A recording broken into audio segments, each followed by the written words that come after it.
예수님의 공생의 마지막 한 주간의 행적은 이렇습니다. 일요일 예수님께서는 나귀 새끼를 타시고 예루살렘 성에 입성하십니다. 월요일 예수님께서는 무화과나무를 저주하시고 성전을 청결하게 하십니다. 화요일 예수님은 유대 교권자들과 심각한 논쟁을 벌이시고 성전을 떠나시면서 제자들에게 성전에 임할 심판, 그리고 마지막 때에 종말에 임할 징조, 그리고 종말신앙을 교훈해 주십니다. 수요일 예수님께서는 두 가지 일을 겪으십니다. 하나는 마리아가 매우 값진 나드 향유를 예수님 머리에 부은 사건이고, 또 하나는 믿었던 제자 가룟 유다가 예수님을 배신하는 사건을 예수님이 당하십니다. 목요일 예수님은 제자들과 마가의 다락방에서 최후의 만찬을 행하십니다. 그리고 겟세마네 동산에서 땀이 땅에 떨어지는 핏방울이 되듯 기도하십니다. 금요일 새벽에 예수님은 유대 교권자들 산헤드린 공회죠. 산헤드린 공회에서 신문을 받으시고, 그 당시 로마의 총독이 빌라도입니다. 빌라도 총독에게 신문을 받으시고 또 재판을 받으시죠. 그리고 십자가형을 언도받고 십자가에 죽으십니다. 골고다까지 예수님은 십자가를 지고 가셨고, 오전 9시에 십자가에 못 박히셨고 오후 3시 운명하셨습니다. 6시간 동안 물과 피를 다 쏟으신 겁니다. 우리는 지난 시간 마리아의 헌신을 살펴봤습니다. 마리아는 매우 값진 향유, 거의 한 300데나리온, 노동자 1년 연봉에 해당되는 가치죠. 그 값비싼 향유가 담긴 옥합을 깨트리고 예수님 머리에 나드 향유를 부었습니다. 그 장면을 지켜봤던 제자들, 특별히 가룟 유다가 비난을 합니다. 책망을 해요. 가난한 자들에게 구제하면 좋았을 텐데, 그러면서 그녀를 책망했던 겁니다. 아무튼 지난 시간 마리아의 헌신을 살펴봤고요. 오늘은 설교 제목을 보시면 가룟 유다의 배신입니다. 아주 선명한 대조를 이루죠. 지난 시간 말씀드린 대로 마리아 헌신은 빛과 같고 가룟 유다의 배신은 어둠과 같다. 빛과 어둠 선명한 대조, 흑백의 선명한 대조를 이루고 있는 모습을 보게 됩니다. 예수님은 가룟 유다에 대해서 뭐라고 말씀하실까요? 오늘 본문에 이렇게 말씀하십니다. 본문 18절을 보세요. 너희 중에 한 사람 곧 나와 함께 먹는 자가 나를 팔리라. 최후의 만찬석상에서 예수님께서 하신 말씀입니다. 3년 동안 제자들과 동고동락을 했어요. 그리고 그들과 이제 마지막 식사를 하고 계시는 겁니다. 너희 중에 한 사람이 나를 팔 거다. 제자 중에 한 사람이 배신자가 될 거라는 말씀이 있죠. 그게 바로 가룟 유다입니다. 일찍이 스가랴 선지자는 이렇게 예언을 했습니다. 스가랴 11장 12절, 내가 그들에게 이르되 너희가 좋게 여기거든 내 품삯을 내게 주고 그렇지 아니하거든 그만두라. 그들이 곧 은 30개를 달아서 내 품삯을 삼은지라. 스가랴의 예언대로 가룟 유다는 유대 교권자들에게 은 30개를 받고 예수님을 판 배신자가 된 겁니다. 본문 21절도 보겠습니다. 인자를 파는 그 사람에게는 화가 있으리로다. 그 사람은 차라리 나지 아니하였더라면 자기에게 좋을 뻔하였느니라.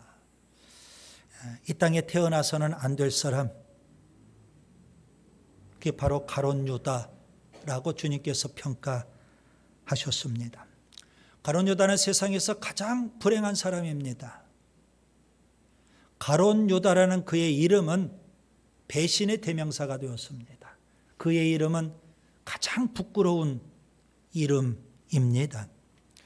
예수님의 제자 가운데 12명의 제자 가운데 유다라는 이름의 제자가 2명이 있습니다.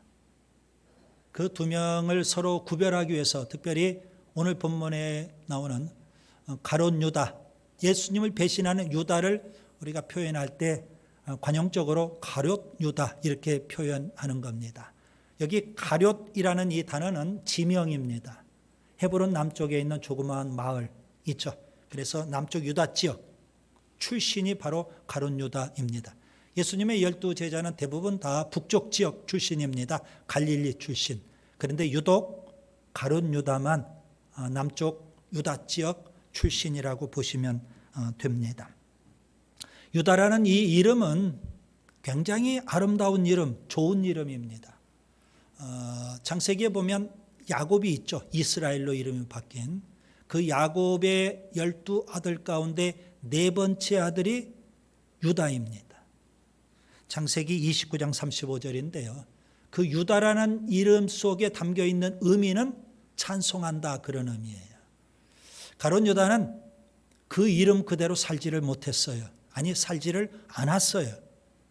하나님을 찬송하는 인생이 아니라 예수님을 배신하는 인생이 되고 말았던 겁니다.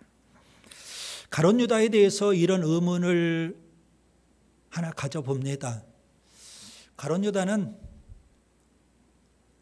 태어날 때부터 배신자의 운명을 갖고 태어났을까? 예수님의 제자가 되었을 때 그때부터 처음부터 그는 배신자의 길을 갔을까? 예수님께서 12제자를 선택하실 때 배신자의 역할을 할 사람이 분명 필요하잖아요. 그래서 가룟 유다를 배신자의 역할을 할 사람으로 선택하셨을까? 이런 의문을 품어보는 겁니다. 예수님은 맨 처음 제자들을 선택하실 때 아무렇게나 되는 대로 아무나 그렇게 제자로 선택하신 것은 아닙니다. 성경에 보면 밤을 새워서 산기도 철야 기도를 하시고 예수님께서 12제자를 선택하셨습니다. 누가복음 6장 12절 13절 이때 예수께서 기도하시러 산으로 가사 밤이 새도록 하나님께 기도하시고 밝음에 그 제자들을 부르사 그 중에서 12를 택하여 사도라 칭하셨느니라. 자, 예수님께서 밤새도록 기도하시고 그것도 산기도 철야 기도입니다. 그리고 12제자를 택하셨잖아요. 그렇다면 가룟 유다가 처음부터 배신자의 길을 간 것은 아니라는 말씀입니다. 오히려 제자가 된 초창기 가룟 유다는 굉장히 똑똑하고 명석한 제자였음을 알 수가 있습니다. 방금 말씀드린 대로 12제자 가운데 가룟 유다만 남부 유대 지역 출신, 그리고 다른 제자들은 다 북부 갈릴리 출신입니다. 지역적인 그 한계가 좀 있겠죠, 아무래도. 그런데도 불구하고 가룟 유다가 예수님 12제자 제자 공동체의 회계라는 중요한 업무를 맡게 됩니다. 게다가 예수님 12제자 가운데 세리 출신이 있어요. 마태. 그는 전문가 아닙니까? 그 분야. 그런데도 불구하고 가룟 유다가 제자 공동체의 회계 업무를 맡는 사람이에요. 아주 명석하고 똑똑한 그런 제자였음을 우리가 알 수가 있습니다. 특별히 회계, 돈을 맡기는 거잖아요. 그러면 믿을 수 있는 사람이었다. 이렇게 우리가 볼 수 있는 겁니다. 굉장히 믿을 수 있는 사람이었고 똑똑하고 명석한 그런 제자였다. 이렇게 볼 수가 있죠. 그런데 성경을 우리가 복음서를 보면 가룟 유다 주변에는 속된 말로 마귀가 늘 끌어요. 마귀가 자꾸 기웃거려요. 왜 그랬을까요? 거기에 우리가 의문을 좀 품어보는 겁니다. 한 번은 예수님께서 이렇게 경고하신 적이 있습니다. 요한복음 6장 70절 71절 내가 너희 12를 택하지 아니하였느냐 그러나 너희 중에 한 사람은 마귀니라. 이 말씀은 가룟 시몬의 아들 유다를 가리킴이라. 그는 12 중에 하나로 예수를 팔 자라라. 예수님께서 12 제자 가운데 한 사람은 마귀다 그랬어요. 여러분, 가룟 유다 자체가 마귀라는 의미는 아닙니다. 여기다 마귀다 이 말은 가룟 유다가 마귀에 사로잡힌 자, 마귀의 밥, 그런 의미로 예수님께서는 마귀다 이렇게 표현하셨을 겁니다.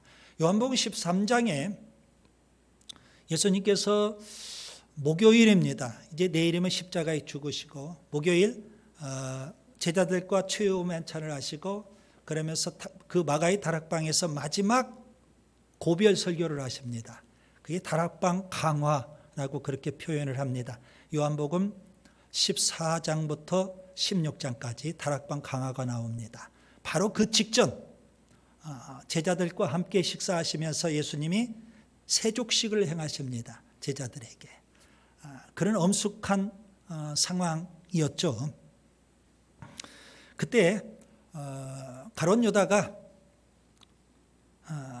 마귀로부터 유혹을 받습니다. 성경에 보면 마귀 사탄이 가룟 유다의 마음에 예수를 팔려는 생각을 넣었더라 그럽니다. 요한복음 13장 2절 마귀가 벌써 시몬의 아들 가룟 유다의 마음에 예수를 팔려는 생각을 넣었더라. 유다가 그렇게 유혹을 받았어요. 그런데 예수를 팔려는 그 생각을 그냥 무심결에 받아들였어요. 정신을 차리고 잘 분별해서 그 생각, 이건 아닌데 하고 그 생각을 털어내버렸다면 참 좋았을 텐데 그 생각을 품었더라는 겁니다. 마귀가 그걸 보고 있는 거예요. 마귀가 넣어준 생각을 가룟 유다가 품었거든요. 그러고 나서 어떻게 됐을까요? 요한복음 13장 27절에 사탄이 그 속에 들어간지라. 생각을 넣어주고 그걸 거점으로 삼고 사탄이 집어삼켜버린 거예요.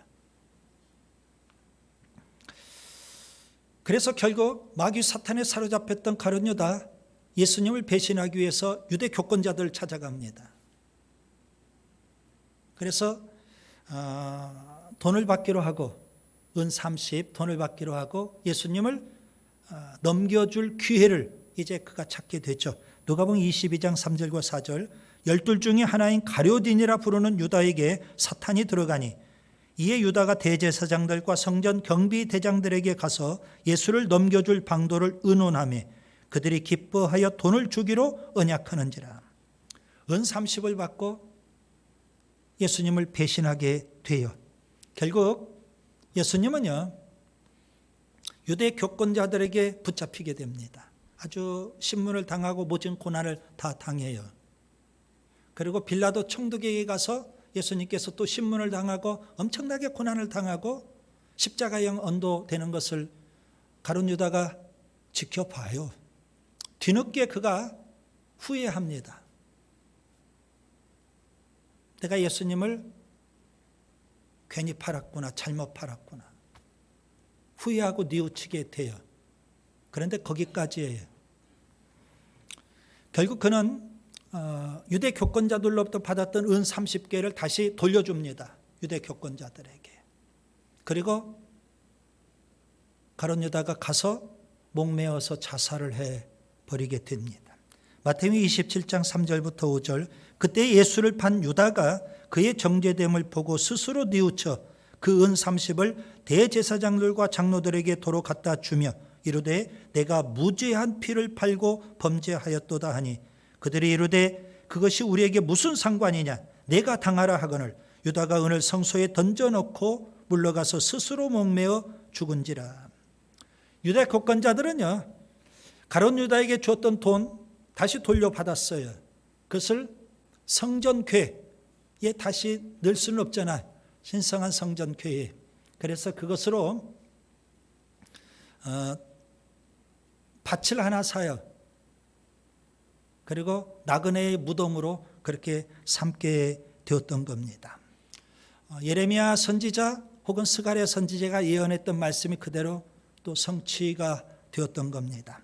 사도행전에 보면 가룟 유다의 마지막을 이렇게 묘사하고 있습니다. 사도행전 1장 18절 19절 이 사람이 불의의 삭스로 밭을 사고 후에 몸이 곤두박질하여 배가 터져 창자가 다 흘러나온지라.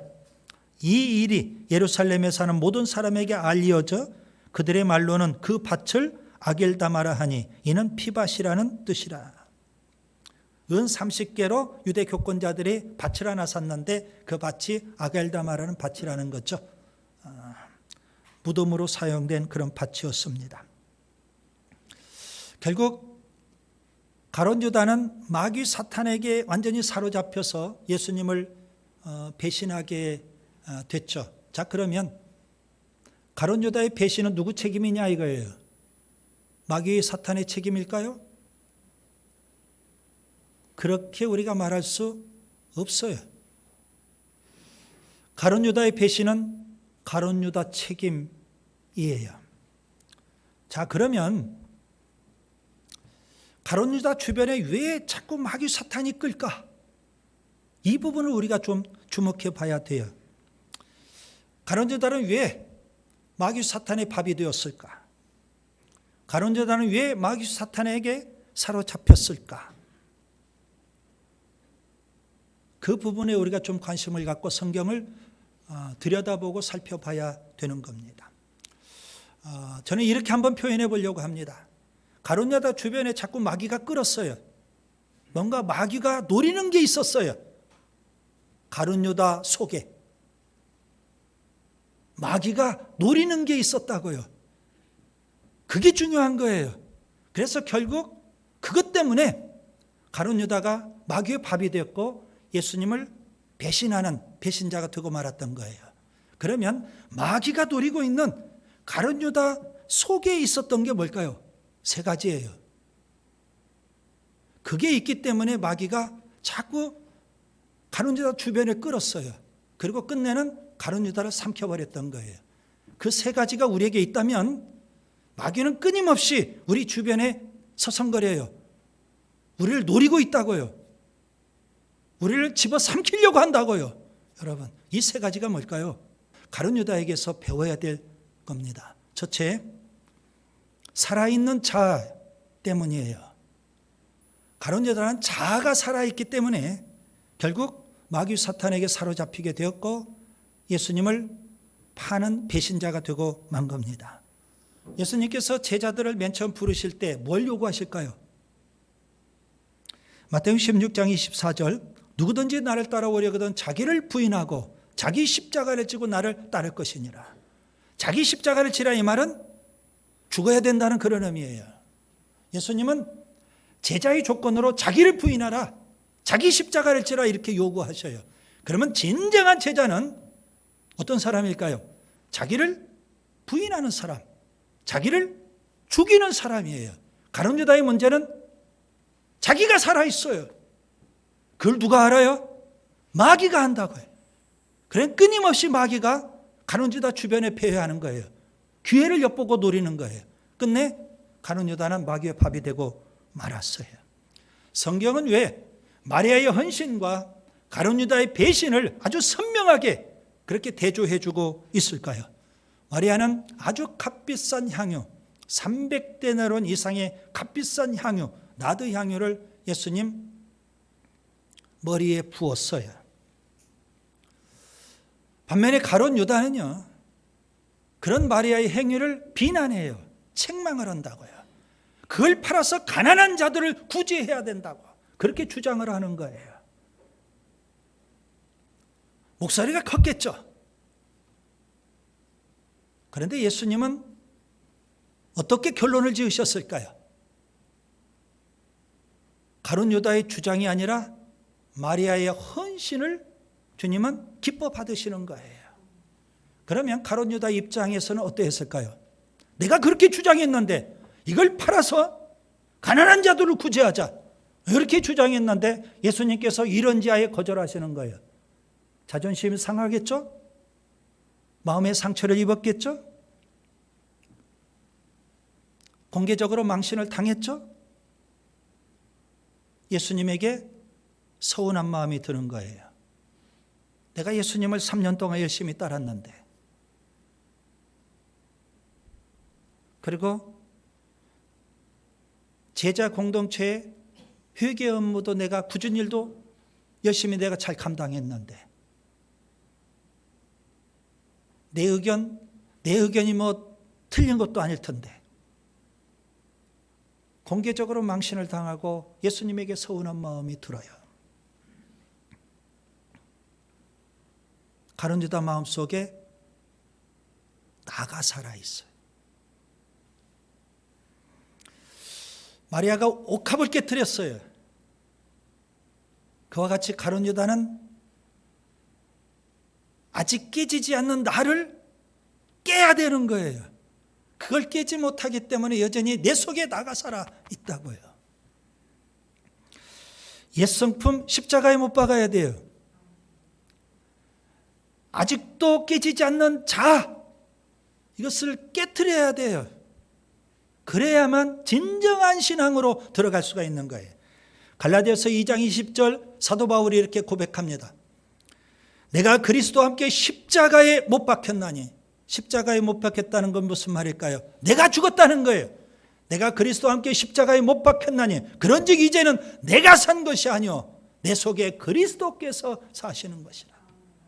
자아가 죽어야만, 옥합이 깨지듯 자아가 깨져야만 주님이 나를 통해서 사시는 줄 믿습니다. 이것이 진정한 신앙이에요. 가룟 유다는 여전히 자아가 살아있어요. 그걸 마귀가 좋아해요. 예배당 안에 오는 사람들 가운데서 많은 사람들이 아직도 여전히 살아있는 자아를 갖고 있어요. 옛 성품을 갖고 있다고요. 아직도 여전히 나가 있어요. 그렇기 때문에 예수님이 숨 쉴 수가 없는 거예요. 내 속에서 질식하시는 거라고요. 두 번째, 왜 마귀가 자꾸 가룟 유다를 노리고 있을까요? 세속적인 야망이 있기 때문에 그래요. 복음서에 보면 가룟 유다가 언제부터 예수님을 떠나게 됐을까? 가룟 유다의 마음이 언제부터 예수님에게서 점점 멀어져 갔을까? 그 부분을 제가 주목해 봤어요. 저는 이렇게 확신을 해요.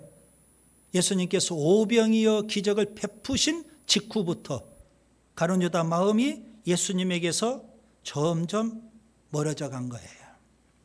요한복음 6장에 보면 예수님께서 오병이어의 기적을 베푸십니다. 5천 명이나 되는 사람들이 오병이어로 다 배불리 먹었어요. 어마어마한 기적이에요. 여러분, 그 현장에서 그것을 경험했던 사람들은요, 다 열광하는 거예요. 예수님에 대해서. 오늘 우리들은 그런 본문을 읽고 그냥 쉽게 읽고 넘어가겠지만 현장에서 그걸 경험했다고 생각을 해보세요. 어마어마한 기적을 체험했잖아요. 모두가 다 열광을 해요. 아, 이 정도의 능력 있는 분이라면 로마 제국을 물리치고 예루살렘에 다윗의 나라를 건설할 수 있다. 그러면서 예수님을 억지로 붙잡고 임금 삼으려고 하는 거예요. 그렇게 열광을 해요. 예수님은 그렇게 열광하는 무리들을 뒤로 하고 산으로 가셔요. 그리고 밤새 기도하시는 겁니다. 제자들도 막 흥분이 됐어요. 열광을 해요. 왜? 사람들이 열광하니까. 우리가 섬기고 우리가 모시고 있는 예수님이 이런 분이구나. 제자들도 열광을 해요. 그런데 예수님은 그런 제자들을 건너편 마을로 빨리 배 타고 가라고 독촉을 하셔요. 밤새 기도하신 예수님, 그 다음날 제자들에게 가셨어요. 사람들이 또 알아봐요. 그리고 또 구름대처럼 사람들이 몰려오는 거예요. 어제 어마어마한 기적을 체험했는데 소문이 쫙 퍼졌잖아요. 그리고 그 현장에 있었던 사람들이 다시 몰려오기 시작을 해요. 그때 예수님께서 차분하게 어제 행했던 오병이어의 기적과 관련해서 생명의 떡에 대해서 아주 신비스러운 진리를 가르쳐 주셔요. 그런데 반응이 썩 좋지를 않아요. 예수님의 그 설교, 그 신비스러운 진리를 들었던 청중들이요, 너무 어렵다는 거예요. 그러면서 예수님 곁을 하나씩 둘씩 다 떠나기 시작을 해요. 밀물처럼, 구름대처럼 몰려왔다가 한순간에 썰물처럼 사람들이 싹 빠져나가 버리는 거예요. 그렇게 사람들이 다 빠져나갈 때 예수님께서 제자들을 보고 질문하십니다. 너희들도 가려느냐? 그때 베드로가 이런 대답을 합니다.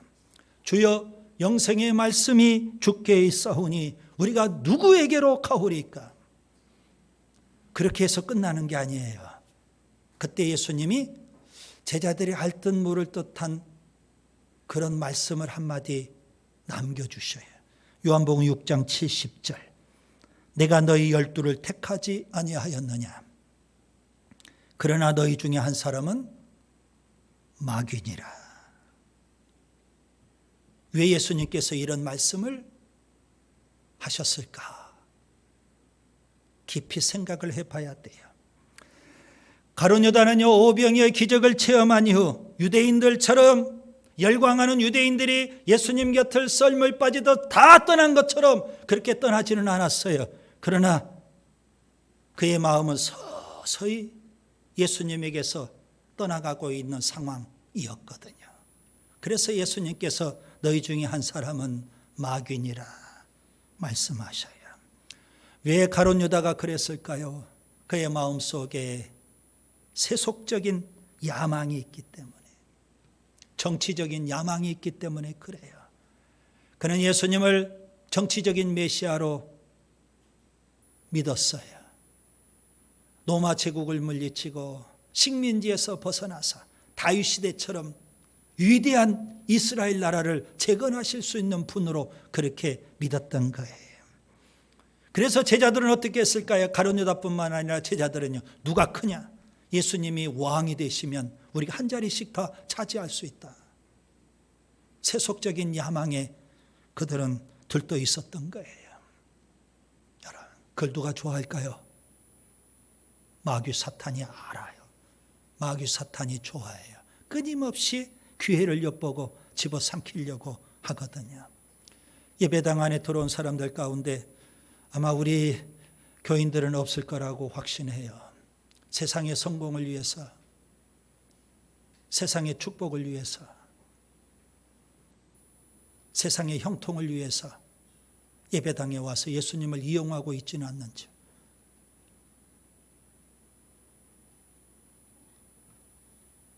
마귀가 알아요. 마귀의 밥이 될 수가 있어요, 여러분. 그 다음에 세 번째, 왜 마귀 사탄은 가룟 유다를 그렇게 노리고 있을까요? 물질의 탐욕 때문에 그래요. 가룟 유다의 치명적인 약점 중에 약점은요, 물질에 대한 탐욕, 탐심이에요. 그가 옥합을 깨뜨렸던 마리아를 책망한 것도 가난한 자를 구제하기 위한 구제에 대한 열정 때문이 아니었어요. 돈이 아까운 거예요. 그 많은 돈을, 저런 돈이 나에게 있다면 얼마나 좋을까. 그는 제자 공동체의 회개 업무를 맡았어요. 그런데 언제부턴지 공금에 손을 대기 시작을 했어요. 요한복음 12장 6절에 이렇게 말씀합니다. 이렇게 말하면 가난한 자들을 생각함이 아니요 그는 도둑이라 돈꾀를 맞고 거기 넣는 것을 훔쳐감이러라. 충격적인 말씀이죠. 예수님의 제자인 가룟 유다인데 똑똑하고 명석하고 믿음직스러웠던 그런 제자였는데 성경은 그를 도둑이래요. 가룟 유다가 유대 교권자들로부터 받았던 은 30, 그의 가치는 얼마나 될까요? 고대 세계의 노예의 몸값입니다. 가룟 유다가 3년 동안 그래도 스승이라고 믿고 따르지 않았을까요? 한 걸음 더 나아가 베드로 같은 사람은 예수님을 하나님의 아들 그리스도라고 그렇게 고백까지 하지 않았습니까? 하나님의 아들 그리스도, 그리고 존경하는 스승, 그 예수님을 노예 취급을 해버린 거예요. 여러분, 물질에 대한 탐욕은 가룟 유다 한 개인의 문제만은 아닙니다. 예배당 안에 있는 우리 모두의 문제일 수도 있어요. 우리 모두가 다 돈 하잖아요. 축복 하잖아요. 예수님께서 성전을 정결케 하셨어요. 그러면서 탄식하시죠. 만민이 기도하는 집이어야 되는데 강도의 소굴이 되었다고. 무슨 의미일까요? 유대 교권자들 제사장들, 그들이 강도와 같다는 거예요. 무슨 강도일까요? 성도들이 와서 제사 드리러 오는데 그들의 호두머니를 터는 강도, 그런 의미 아닐까요? 예수님께서 한 번은 사람들에게 하나님과 재물을 겸하여 섬길 수 없다고 그렇게 교훈하셨어요. 그 말씀을 들었던 바리새인들이 비웃어버려요. 왜 그랬을까요? 성경은 이렇게 말씀합니다. 누가복음 16장 14절, 바리새인들은 돈을 좋아하는지라. 돈을 좋아하기 때문에 예수님의 그런 교훈을 비웃어버리는 겁니다. 내 속에 돈에 대한 탐심이 있는 거 부끄러워해야 되는데 오히려 예수님의 말씀을 비웃어버리잖아요. 돈의 노예가 되면 안 됩니다. 돈을 사랑하면 안 되는 거예요. 입에 돈으로 우리 머리를 꽉 채우면 안 되잖아요. 그러니까 돌아버리죠. 미쳐버리는 거 아니겠어요, 여러분? 돈 하다가 사명으로 채워야지. 갈라디아서 5장 24절에 바울이 이렇게 선언합니다. 그리스도 예수의 사람들은, 누구요? 그리스도 예수의 사람들은 육체와 함께 그 정욕과 탐심, 물질에 대한 탐욕입니다. 십자가에 못 박았느니라. 여러분, 물질에 대한 탐욕, 마귀가 좋아하는 거예요. 마귀가 다 알아요. 경건한 척하지만 내 마음속에는 돈에 대한 욕망이 있어. 마귀의 밥이 되는 겁니다. 말씀을 정리합니다. 가룟 유다, 예수님의 좋은 제자로 출발해서 예수님의 배신자로 전락해 버렸습니다. 그는 그의 이름대로 살지를 않았어요. 하나님을 찬송하는 인생이 되었으면 얼마나 좋을까요? 예수님을 배신하는 인생이 되고 말았어요. 배신자는 가룟 유다 한 사람으로 끝나지 않습니다. 마지막 때를 살고 있지 않습니까? 마귀 사탄의 미혹이 심하다는 것, 이미 우리가 다 배워서 알지 않습니까? 미혹이 심할수록 배신자도 많아질 거예요. 마귀 사탄이 호시탐탐 노리고 있는 경우는 뭘까요? 우리 속에 있어요. 우리 속에. 이게 문제라고요. 마귀 탓할 것도 없어요. 가룟 유다의 배신, 마귀 사탄의 책임으로 돌릴 수도 없어요. 문제는 내 안에 있는 거예요. 자아가 여전히 살아있어요. 세속적인 야망이 들끓고 있어요. 그리고 물질에 대한 탐욕, 욕심에 사로잡혀 있어요. 이게 문제예요. 배신자가 아니라 진실한 신앙인으로 살 수 있기를 바랍니다.